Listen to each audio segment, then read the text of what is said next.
गुरु नानक देव जी की पहली पूर्व यात्रा की श्रृंखला में आप सभी का बहुत बहुत स्वागत है। गुरु जी अपने साथियों के साथ यात्रा करते हुए उत्तराखंड के टांडा गांव में नानकपुरी नामक स्थान है, जहां पर गुरुजी गए थे। वहां पहले रोहिल्ला पठानों का साम्राज्य था।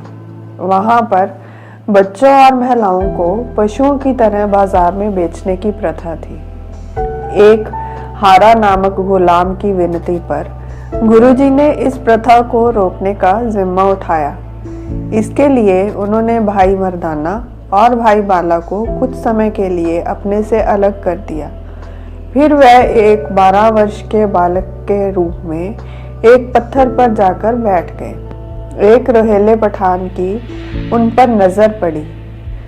वह तुरंत उन्हें उठाकर अपने साथ ले गया और मंडी में उन्हें 2 कौड़ी के बदले बेच दिया।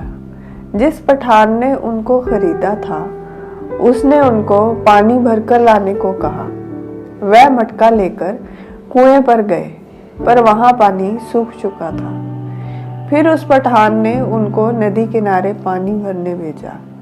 वह नदी पर चले गए, परंतु नदी का पानी भी सूख गया और वह खाली मटके के साथ वापस चले आए। पूरे नगर में हाहाकार मच गया। उस पठान को भी बड़ी हैरानी हुई। उसने गुरुजी को अपनी गुलामी से आजाद कर दिया, परंतु अभी गुरुजी का उद्देश्य पूरा नहीं हुआ था। वह फिर से जाकर एक जगह बैठ गए। एक और पठान आया और उन्हें ले जाकर फिर से बेच दिया। अब जिस पठान ने गुरुजी को खरीदा था, उसने उनको लाठी देकर कहा, जाओ और भेड़ें चरा लाओ। बच्चे ने कहा, देख लो, मैं जिस भी भेड़ को लाठी लगाऊंगा वह मर जाएगी। पठान ने सुनी अनसुनी कर दी, तो बच्चे रूपी गुरुजी ने एक भेड़ को लाठी लगाई तो वह मर गई। उसके बाद फिर उस भेड़ पर लाठी लगाई तो भेड़ जिंदा हो गई। इस पर उस पठान को पता चल गया कि यह कोई आम इंसान नहीं, और उसने गुरुजी को आजाद कर दिया। वह फिर से एक पत्थर पर जाकर बैठ गए। फिर से एक पठान ने उनको एक बाग के मालिक को बेच दिया। उस बाग के मालिक ने बच्चे को काम दिया कि तुम देखो कि पक्षी यहाँ के फल खराब ना करें। बच्चे के रूप में गुरुजी ने कहा, मुझे इस बाग में मत भेजो, मेरा पैर रखते ही सारा बाग सूख जाएगा।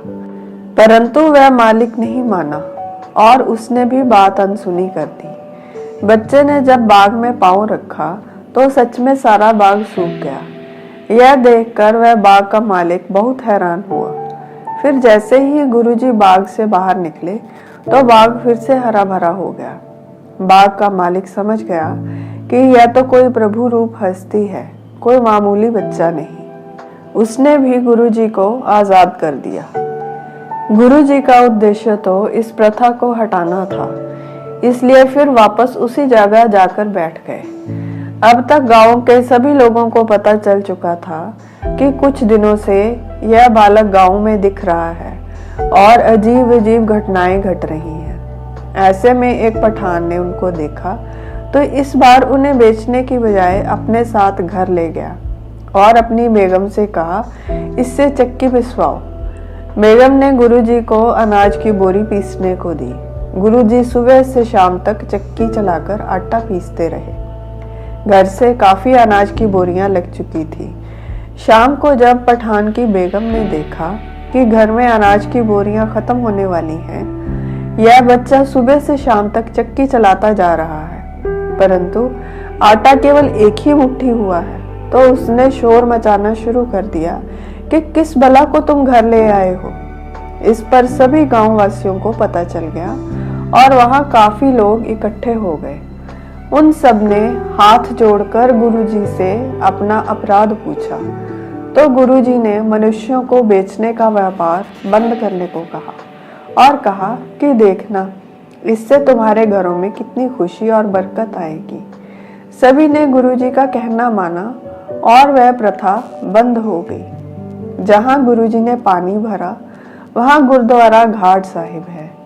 जहां भेड़ मारकर जिंदा की वह गुरुद्वारा मारजेवाला साहिब।